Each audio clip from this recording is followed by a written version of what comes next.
আবু কাতাদা রাদিয়াল্লাহু তাআলা আনহু হইতে বর্ণিত, তিনি বলেন, রাসূল সাল্লাল্লাহু আলাইহি সাল্লাম বলেছেন, তোমরা ক্রয় বিক্রয় করা কালে শপথ করা থেকে বিরত থাকো, কেননা মিথ্যা ও শপথের ফলে পণ্য বিক্রয় হলে তার ও বরকত নষ্ট হয়ে যায়। হাদিসটি ইবনে মাজাহ দ্বিতীয় খণ্ডে 2209 নম্বরে রয়েছে এবং সহিহ মুসলিমে 1607 নম্বরে রয়েছে। ইবনে ওমর রাদিয়াল্লাহু তাআলা আনহু হইতে বর্ণিত, নবী সাল্লাল্লাহু আলাইহি সাল্লাম বলেন, কোনো ব্যক্তি ও তাবিরকৃত খেজুর বাগান ক্রয় করলে তার ফল ও বিক্রেতা, তবে ও ক্রেতা শর্ত করে নিলে তা ও তার। হাদিসটি ইবনে মাজাহতে 2210 নম্বরে রয়েছে এবং সহিহ বুখারীতে 2203 নম্বরে রয়েছে। ইবনে ওমর রাদিয়াল্লাহু তাআলা আনহু হইতে বর্ণিত, রাসূল সাল্লাল্লাহু আলাইহি সাল্লাম বলেন, কোনো ব্যক্তি তাবিরকৃত খেজুর বাগান বিক্রয় করলে তার ফল ও বিক্রেতায় পাবে, তবে ক্রেতা পূর্বে শর্ত আরোপ করে থাকলে সেই পাবে। কোনো ব্যক্তি ও মালদার গোলাম খরিদ করলে তার মাল বিক্রেতা পাবে, তবে ক্রেতা পূর্বে শর্ত ও আরোপ করলে তা ও থেকে সেই পাবে। হাদিসটি ইবনে মাজাহ 2211 নম্বরে রয়েছে এবং হাদিসটি সহিহ বুখারীতে 2203 2204 রয়েছে।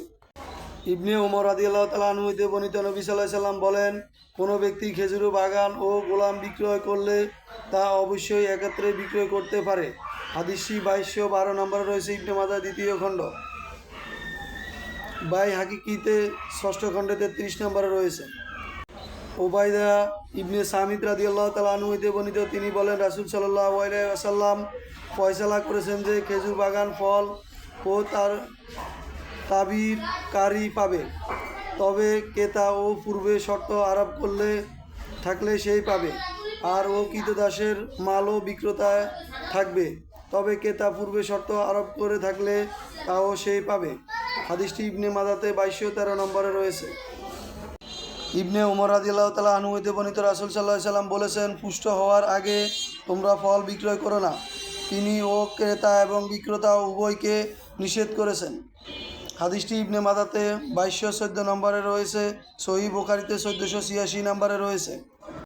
আবু হুরায়রা রাদিয়াল্লাহু তাআলা আনহু হইতে বর্ণিত, তিনি বলেন, রাসূল সাল্লাল্লাহু আলাইহি সাল্লাম বলেছেন, তোমরা ফল পুষ্ট হওয়ার আগে বিক্রয় করো না। হাদিসটি 2215 নম্বরে রয়েছে, সহিহ মুসলিমে 1538 নম্বরে রয়েছে। জাবির রাদিয়াল্লাহু তাআলা আনহু হইতে বর্ণিত, নবী সাল্লাল্লাহু আলাইহি সাল্লাম বলেছেন, ফল পুষ্ট হওয়ার আগ পর্যন্ত বিক্রয় করতে নিষেধ করেছেন।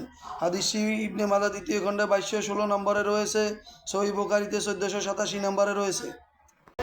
আনাস বিন মালিক রাদিয়াল্লাহু তাআলা আনহু হইতে বর্ণিত আছে, রাসূল সাল্লাল্লাহু আলাইহি সাল্লাম বলেছেন, পুষ্ট হওয়ার আগ পর্যন্ত ফল বিক্রয় করতে, কালো হওয়ার পূর্বে আঙ্গুরও বিক্রয় করতে এবং শক্ত না হওয়া পর্যন্ত শস্য ইত্যাদি বিক্রয় করতে নিষেধ করেছেন। হাদিসটি 2217 নম্বর রয়েছে ইবনে মাজাহ তৃতীয় খণ্ডে, সহিহ বুখারীতে 1488 নম্বরে রয়েছে, সহিহ মুসলিমে 1555 নম্বরে রয়েছে।